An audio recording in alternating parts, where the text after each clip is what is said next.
আসসালামু আলাইকুম, সবাইকে স্বাগতম। যেহেতু আপনারা অনেকেই সফটওয়্যারের জন্য স্টার্টার সফটওয়্যার অ্যাপ্লিকেশন করেছেন, সুতরাং আমাদের ওয়ার্কিং ডে 3 থেকে 4 দিন লাগবে।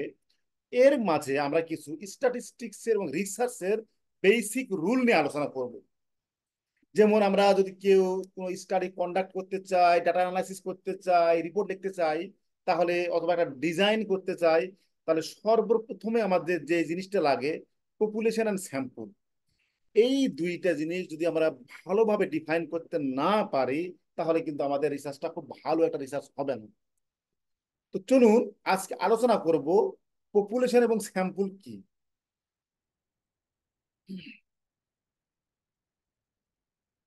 প্রথমে বলি পপুলেশন।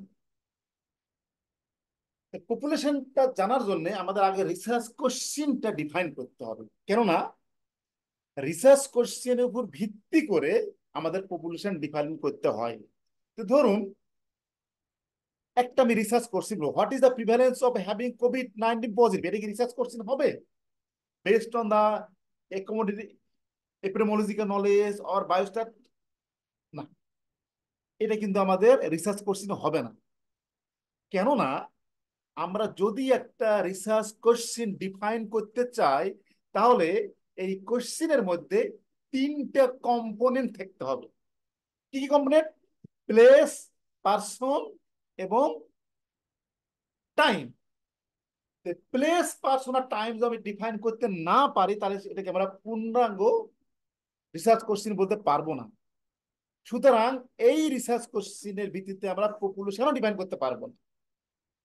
সেকেন্ড, এটা কি রিসার্চ কোশ্চেন হবে? What's the prevalence of having কোভিড-19 positive of the people age greater than 20 years old? এটাও কিন্তু রিসার্চ কোশ্চেন হবে না, কেননা তিনটি কম্পোনেন্টের মধ্যে মাত্র একটি কম্পোনেন্ট ডিফাইন করা হয়েছে, কি? The people age over 20 years old। Second, এইখানে কিন্তু আমরা এক্সট্রা আরেকটা কম্পোনেন্ট যোগ করেছি, ঢাকা সিটি অর্থাৎ প্লেস। সুতরাং এটাও একটা রিসার্চ কোশ্চিন হবে না। কেন হবে না? কারণ এইখানে কিন্তু টাইম নাই। এখন দেখুন তো, what the prevalence of having কোভিড-19 positive of the people age greater than 20 years in Dhaka city 2022। আমি এখানে সালটা আমি হাইপোথেটিক্যাল দিয়েছি। এখন এটা রিসার্চ কোশ্চিন হবে কেন? এখানে প্লেস, পার্সন এবং টাইম তিনটা ওয়েল ডিফাইন। তাহলে এখন আমরা ইজিলি পপুলেশন ডিফাইন করতে পারবো, কারণ এখানে পপুলেশন স্পেসিফিক হয়ে গেছে। তাহলে পপুলেশন কি? পপুলেশন হচ্ছে a set, complete set of element person object that process. অর্থাৎ আমাদের একটা রিসার্চ কোশ্চিন, ওই রিসার্চ কোশ্চিনের মধ্যে যে আমাদের পার্সন, প্লেস এবং টাইমকে স্পেসিফিক করেছি, সেটাই হচ্ছে আমার পপুলেশন। আর এখানে এখানে পপুলেশন কি? এখানে পপুলেশন হচ্ছে কি আমার ঢাকা সিটিতে যত মানুষ বাস করেছে 2022-এ, যাদের বয়স ছিল 20-এর উপর, সবাই মিলে যে কমপ্লিট সেট হবে, সেটা হচ্ছে আমাদের পপুলেশন। এখন আসছি টার্গেট পপুলেশন কি। আর এটা আমাদের টার্গেট পপুলেশন, এখানে কিন্তু আমরা স্টাডি করতে পারবো না। তাহলে আমাদের পপুলেশনে যখন আমরা রিসার্চ করতে যাবো, তখন আমাদের পপুলেশন দুই ভাগে ভাগ হয়ে যাবে। একটা হচ্ছে টার্গেট পপুলেশন এবং একটা হচ্ছে স্টাডি পপুলেশন। তাহলে টার্গেট পপুলেশন কি? টার্গেট পপুলেশন হচ্ছে কি, একটা রিসার্চ কোশ্চিনের উপর ভিত্তি করে যে কমপ্লিট সেট পাবো। যেমন আমাদের ঢাকা সিটিতে based on the previous research question, তা পপুলেশনটা কি, যারা ঢাকা শহরে 2002 সালে পাস করে, যাদের বয়স 20 বছর উপর, এই সমস্ত মানুষকে নিয়ে যে টোটাল একটা সেট গঠন হবে, সেটা হচ্ছে টার্গেট পপুলেশন। বাট আমাদের রিসার্চ করছেন কি, কোভিড-19 পজিটিভ কিনা এটা আইডেন্টিফাই করা। তো সেখানে একটু ইনক্লুশন ক্রাইটেরিয়া, এক্সক্লুশন ক্রাইটেরিয়া আসবে।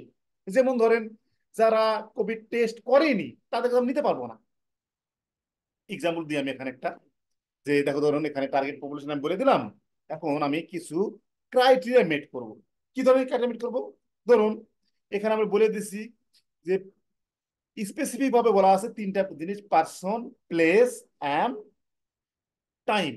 কিন্তু আমরা এদের অ্যাভেলেবল কোভিড টেস্ট সার্টিফিকেট, যদি কোভিড টেস্ট সার্টিফিকেট না থাকে তাহলে তো ওকে আমি নিতে পারবো না, ওরা আমাদের বাদ হয়ে যাবে।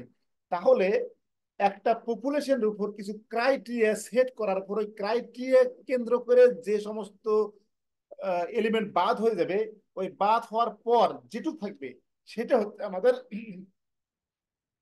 Study population. তাহলে টার্গেট পপুলেশন কি? টার্গেট পপুলেশন কি? Set of all element based on research question হচ্ছে আমাদের টার্গেট পপুলেশন, এবং কিছু ইনক্লুশন বা এক্সক্লুশন ক্রাইটেরিয়া মিট করার পর যে সমস্ত এলিমেন্ট থাকে তাদের সেটটা হচ্ছে আমাদের স্টাডি পপুলেশন। সুতরাং আমাদের রিসার্চ কোশ্চেন অর্থাৎ আমরা প্রপোজাল লিখবো, তো অবশ্যই আমাদেরকে এই স্টাডি পপুলেশন এবং টার্গেট পপুলেশন কিন্তু আমাদেরকে ওয়েললি ডিফাইন্ড হতে হবে। এখন একটা এক্সাম্পল দিই। What is the prevalence of COVID-19 positive in the age greater than 20 years, Dhaka City 2022? তাহলে এখানে আমাদের স্টাডি পপুলেশন কি? Set of all people greater than 20 years who have the test certificate in Dhaka city 2024। এখানে কি বললাম? একটা উদাহরণ দেখেন, আমাদের রিসার্চ কোশ্চেন হচ্ছে what is the prevalence of childhood malnutrition among under 5 children in Rajshahi division 2021? তাহলে 2021 সালে রাজশাহী ডিভিশনের 5 বছরের নিচের বাচ্চাদের প্রিভ্যালেন্স কত? তাহলে কি করবো আমি? Set of all under 5 children, অর্থাৎ 5 বছরের বাচ্চার, 5 বছরের নিচে সকল বাচ্চারা যারা রাজশাহী ডিভিশনে বাস করতো 2021 সালে, তাদের সমস্ত বাচ্চাকে নিয়ে যে সেট করে নেবে সেটা হচ্ছে আমাদের পপুলেশন। এইখানে একটা আমি একটা কনসেপচুয়াল ফ্রেমওয়ার্ক দিয়েছি, তো আপনাদেরকে আমার অনুরোধ, এটা রিসার্চ কোশ্চেন কি হবে আপনারা কমেন্ট বক্সে লিখবেন। আরেকটা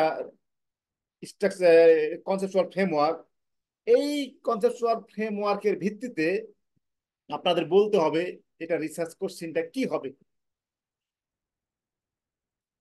চলুন পপুলেশন স্যাম্পলে যাই এখন। ধরুন এটা হচ্ছে ঢাকা সিটি, ঢাকা সিটিতে কোটি কোটি লোক বাস করে, এইখান থেকে আমাদের একটা স্যাম্পল নিতে হবে।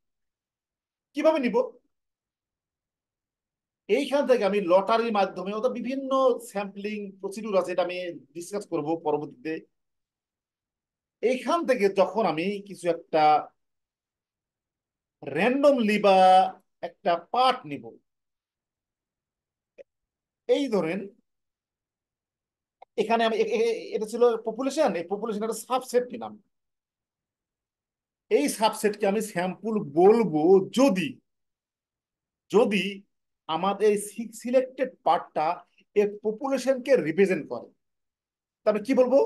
The selected part of a population যদি আমাদের পপুলেশনকে রিপ্রেজেন্ট করে, তাহলে ওই সাবসেটকে আমি বলবো স্যাম্পল। তার সংক্ষেপে বলবো যে representative part of a population is called sample. অর্থাৎ যে সমস্ত যে একটা ছোট্ট পার্ট ওই পপুলেশনকে রিপ্রেজেন্ট করবে তাকে বলা হয় স্যাম্পল। এখন স্যাম্পল ড্র করার কিন্তু অনেকগুলো পদ্ধতি আছে, ওগুলো আলোচনা করবো ওয়ান বাই ওয়ান। জাস্ট আজকে আমি আলোচনা করলাম যে what is population, what is sample. তো পপুলেশনকে ডিফাইন করতে হলে আমাদের স্পেসিফাই ভাবে তিনটে জিনিস অবশ্যই লাগবে: প্লেস, পারসন আর টাইম। আদারওয়াইজ কি আমি পপুলেশন ডিফাইন করতে পারবো বাট স্পেসিফাই করতে পারবো না। তাহলে এই তিনটে জিনিস আমরা মনে রাখবো: define population, subset of population, representative part of the population is call sample. তাহলে স্যাম্পল করতে হলে আমাদের তিনটা জিনিস অবশ্যই ডিফাইন করতে হবে। ফার্স্ট, পপুলেশনকে ডিফাইন করতে হবে প্লেস, পারসন, টাইম দিয়ে। এরপর এখানে একটা সাবসেট নিতে হবে, এমন ভাবে নিতে হবে যে সাবসেটটা ওই পপুলেশনকে রিপ্রেজেন্ট করে, তাহলে আমি ওই সাবসেটকে বলবো স্যাম্পল। তো সবাইকে অশেষ ধন্যবাদ।